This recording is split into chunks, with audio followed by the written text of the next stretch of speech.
Okay, let me blow that up.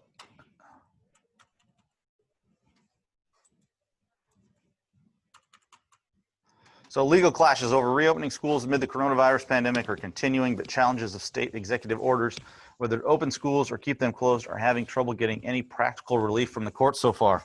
That means that everything that the schools are trying to do in order to stay remote or stay online only are not working. So this was, like I said, a month ago in Iowa. Meanwhile, 2 state judges this week issued separate rulings favorable to Republican Governor Kim Reynolds' order requiring school districts to hold at least 50% of classes in person. So in Iowa, that was actually determined back in June, and they had it wasn't very clear. So they made this proclamation of at least 50% of students in schools, but it wasn't clear on what the circumstances were that were surrounding it. The governor pretty much said that if you are 15% or lower in the county for positive cases, and you have, I can't remember what percentage it was from your student body, then once you got above that 15%, then you could go to some sort of online system. So some schools went hybrid where they have half and half, half come on Monday, Wednesday, half come on Tuesday, Thursday, and then they might have Friday off or something of that nature. Some schools, the schools where they had higher percentages of COVID-19, which they'll talk about down here, were able to go online completely. So Linville, Sully, which is like 30 minutes from, probably not even 30 minutes from here, to the north. It's a small little district. They had a football player that didn't tell anybody that he had symptoms, and their school district was up to 52% positive rate. So they went to online. So 52%, half of the students had tested positive, I believe, in their high school. So Des Moines Independent School District versus Reynolds. So they, when the schools wanted to go online only prior to the start of the school year, and the governor said no, they put forth you could put a request in basically, and their requests were denied. Des Moines schools kept their students out and sued the governor, basically sued the state, and here's a ruling here from the Polk County District Court. So the Des Moines District was using a more robust collection of risk factors than the simplistic model used by the state education officials. This is a key sentence here: simplistic model.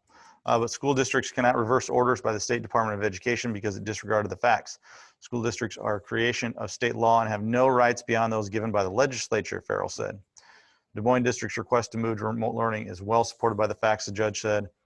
I'm sympathetic to its argument of local control, as its board and management staff are in better condition to understand the conditions and obstacles in the district than officials at the state level.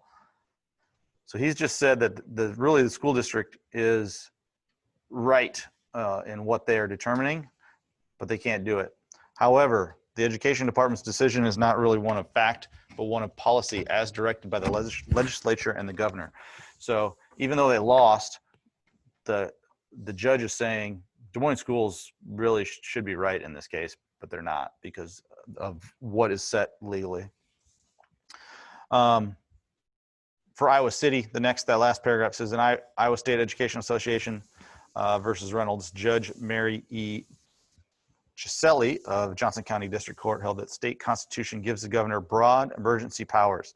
She noted that state officials have given the Iowa City District temporary approval for all remote learning because Johnson County has a COVID-19 positivity rate that exceeds the 15% threshold in the governor's order, which cut against its need for emergency injunctive relief. So in their case, they met that threshold, that 15%. So they were okay. But interesting stuff. It's going to continue. You're going to hear more about it. It's not just in Iowa. Another important thing for education in Iowa is local control. Do you guys know what local control is? Well, okay, describe it.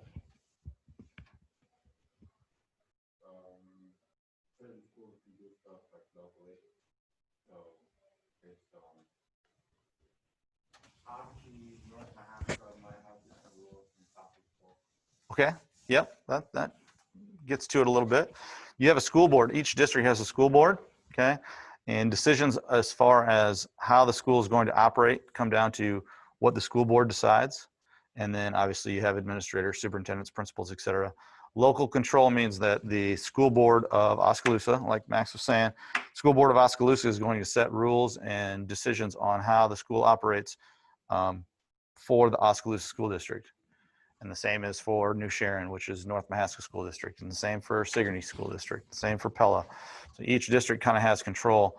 In Iowa, that's always been a huge point for Iowa educators, has always been local control. And that goes down to even what is being taught in the classes, control over requirements for graduation. There's so many pieces to it.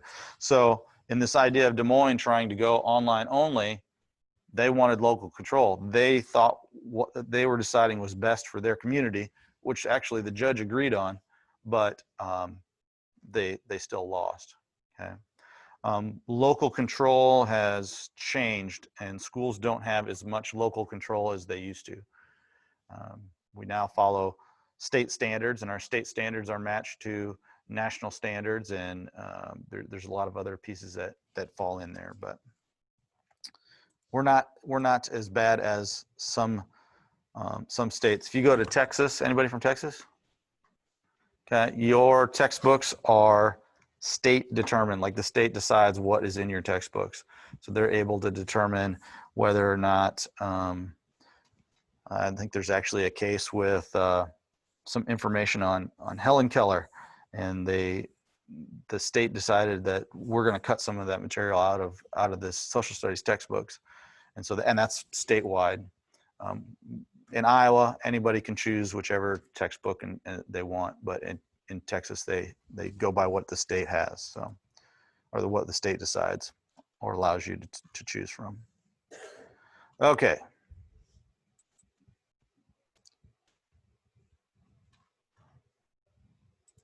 So we'll be hearing more about that. I think throughout the school year.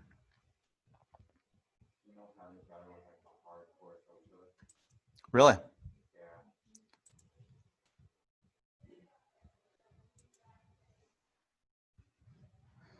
So your article this week was from NPR, National Public Radio, okay?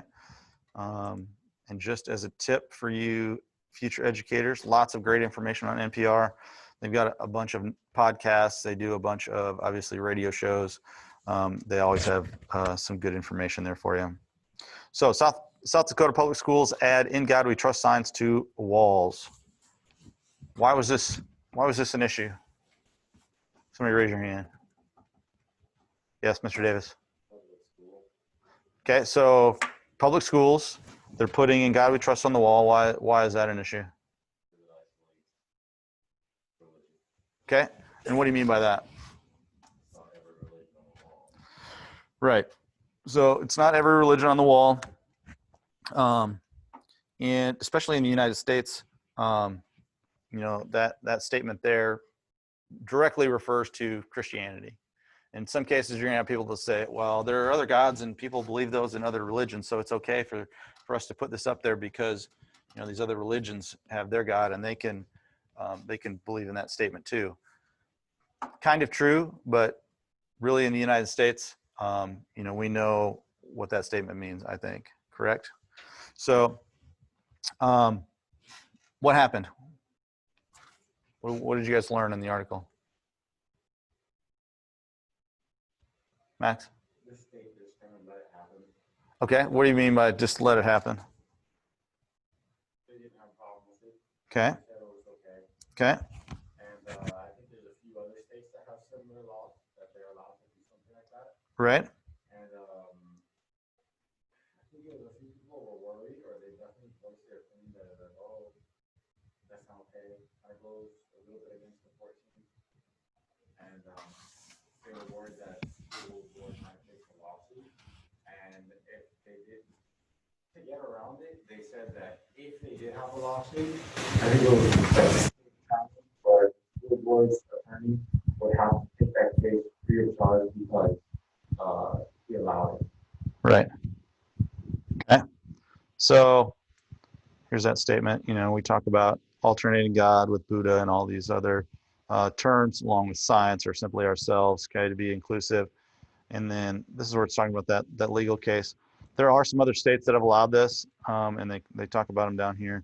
The one that I have heard or read articles about previously is Florida. Okay. And this isn't a political statement. It's going to sound like one, but generally the states allowing this are usually more Republican politically aligned than they are democratically aligned. Okay, and that's just a political ideology that kind of separates the two. As far as it's not that Democrats do not believe in God, the ones that are Christian anyway, but they are more open to other religions than what Republicans generally are. I'm not saying all of them are, but that's generally the case. And so I know that South Dakota's governor is very to the right as far as the political spectrum is concerned. And so when you talk about allowing things like this, you know, that's part of the reason. So what do you guys think? Whether it's right or wrong, you know, we talk about separation of church and state, right?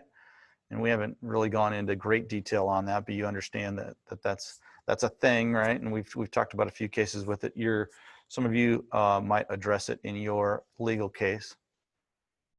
What do you guys think? Is it okay to have that on the wall, not have that on the wall? Max is shaking his head no. Avery says no. Yeah, go ahead, Avery. What if it's not even about like the students feeling that way? What if like some teachers felt like weren't Christians and felt like they didn't like that food either? Right. So it's not just students we're talking about, right? And the thing for me as an educator for students is we are influencers, you know, we're models, we are the people guiding them obviously in the school. And so we have some influence over students. But when you talk about faculty or staff, you know, you have just as great a chance of having staff or faculty that are followers of another religion or atheists or agnostics, and you know, that having that statement on the wall might make them uncomfortable. It's not that they find it offensive necessarily, but it makes them uncomfortable. Okay, your public school should be welcoming of everybody, right? And so I would agree. I would use that statement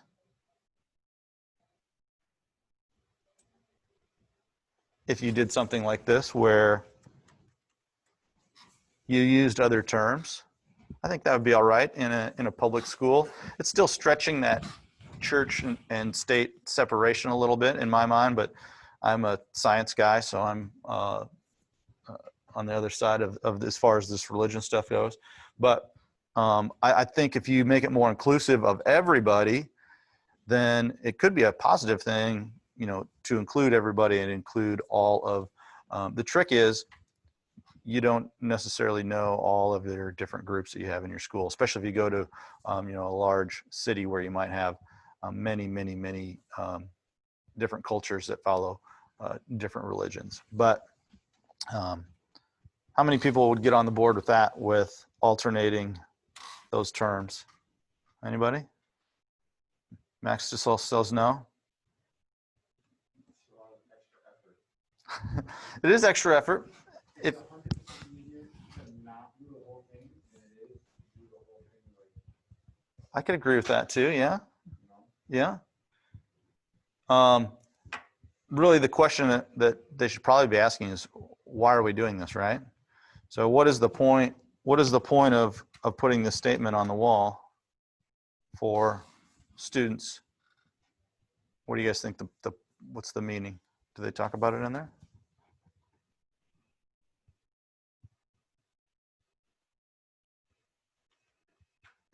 Why? Oh, because they thought it would like encourage patriotism. Okay, and they make it's a law there. It's not a choice of these schools, right? When you talk about patriotism, where are they pulling "In God We Trust" from patriotism? Does it say in there? Okay, it's on our money, right? Okay. Another one that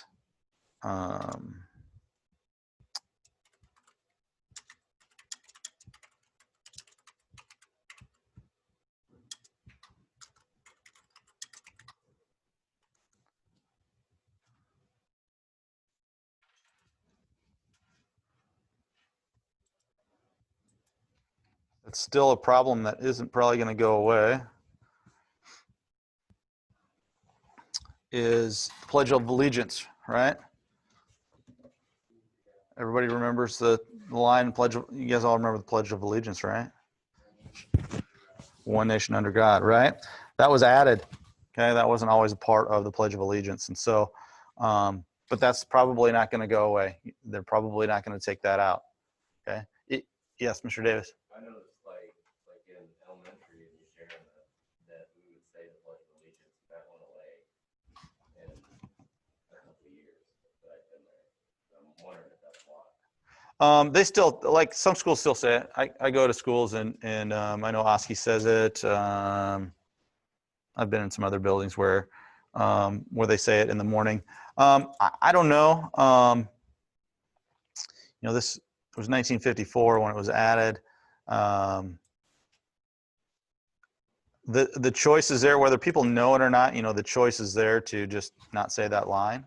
But I mean, to me, this is no different than this, right? And we still use it today, and they're probably not going to change the pledge. I doubt. There might be some places that have, but generally the pledge is going to stay the same with that addition. And whether that makes people uncomfortable or not, I don't think you're going to see a change in that. So, and that's obviously a federal thing, but you have the right to not say that part. I'm not going to get into the whole kneeling, standing, sitting with the pledge right now. That's a big discussion, and we're not in a position right now to go through it. So, but that is the other side of it. Okay.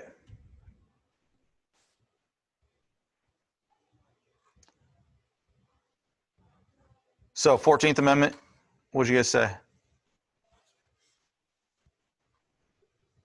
You guys remember which piece of the 14th Amendment? Yeah, is you're not allowed to have any established religion or any clause that like excludes you. Right. So it's just a detail. Right. Okay, good. God we trust. We're not going to cover IDEA today.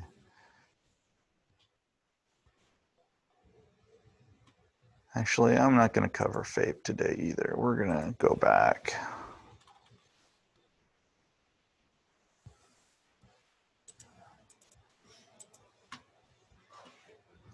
So I think it was 2 weeks ago that we covered the 14th Amendment. And I'm going to have you guys actually make some posters for us to put up here in the room about the 14th Amendment. We have 3 pieces of the 14th Amendment, right? Everybody remember what those are?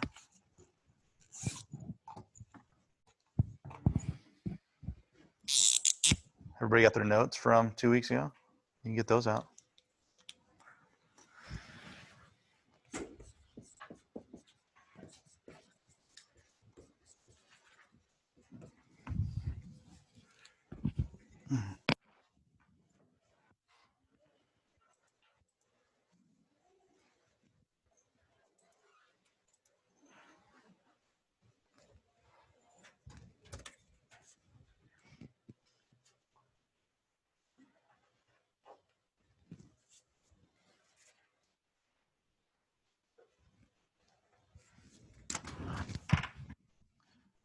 We had 3 parts of the 14th Amendment. 3 big things. Yeah, Maddie? Okay. One of them is the Equal Protection Clause. Can you tell us what that is?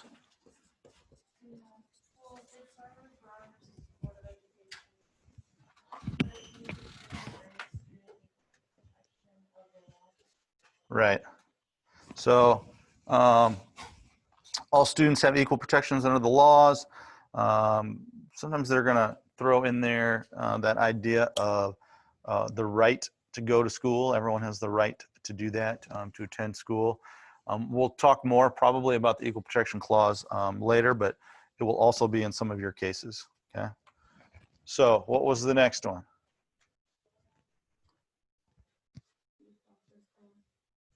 The what? Due process. Good.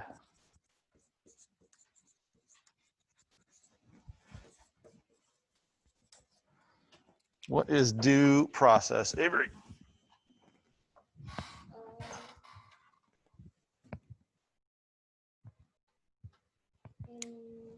States may not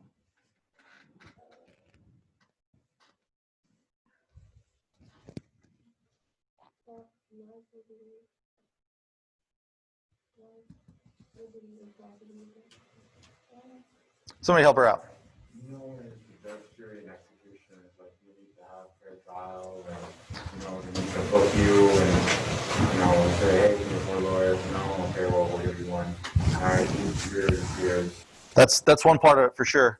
Both on the student side and teacher side, you're afforded the rights to represent yourself in situations. So where charges have been brought against you, students as far as discipline, as far as student behavior in the school or the classroom, have protections that they can't just be kicked out of school. There's rules or procedures that have to be followed, and students and teachers must be able to represent themselves. The other part of due process. So as Avery was saying, may not deprive any person of life, liberty, or property without due process of the law. And that goes back to that same idea of students having the right to an education and parents having some control over how their students are attending. So in this case, they're talking about those, we talked about Wisconsin v. Yoder, where their religious beliefs or their religious freedom rights were being impeded upon by the school system. Okay. Last one. Incorporation. What is incorporation?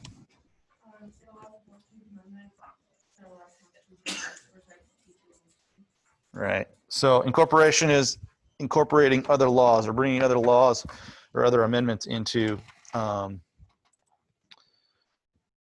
be used. So the application of other constitutional rights to the states through the 14th Amendment via a concept known as incorporation. So when we talk about free speech, freedom of religion, all those other pieces that are going to come in, that kind of falls under the 14th Amendment as well through incorporation. So good. So today, it's the next probably 15, 20 minutes.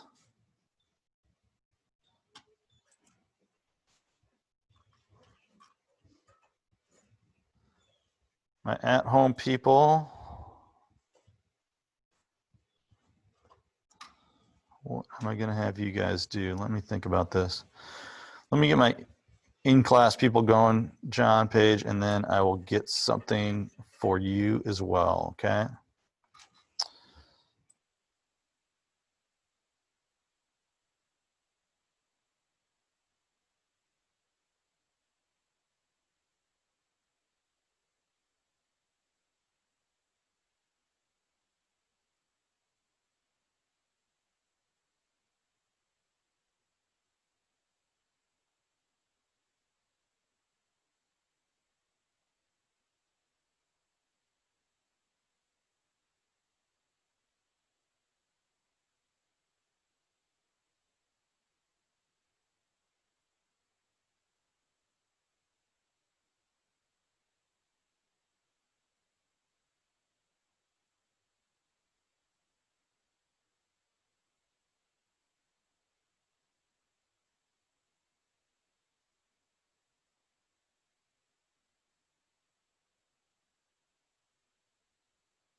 Okay, at home people.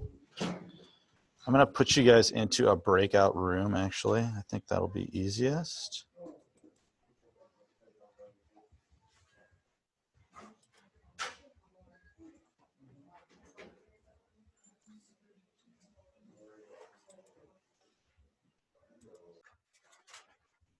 Okay. Can you guys hear me all right? I'm going to have you guys research, and then you can just do on like, how are we gonna do this? I'm gonna create a Google Doc, and I'm gonna share it with you, okay? And I want you guys to talk about separation of church and state, okay? And then you guys can come up with your own little mini poster on a Google Doc of separation of church and state. So let me start that real quick, and I'll share a link in the chat box.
Okay, Jonathan Page, there is a Google Doc link in the chat box. If you both open it, you'll both be able to type on it at the same time. I'm gonna close this up so no one can hear you guys talking between each other as far as the breakout group goes. So you guys can discuss and come up with your own little mini poster. And I'll check in with you here from time to time. So.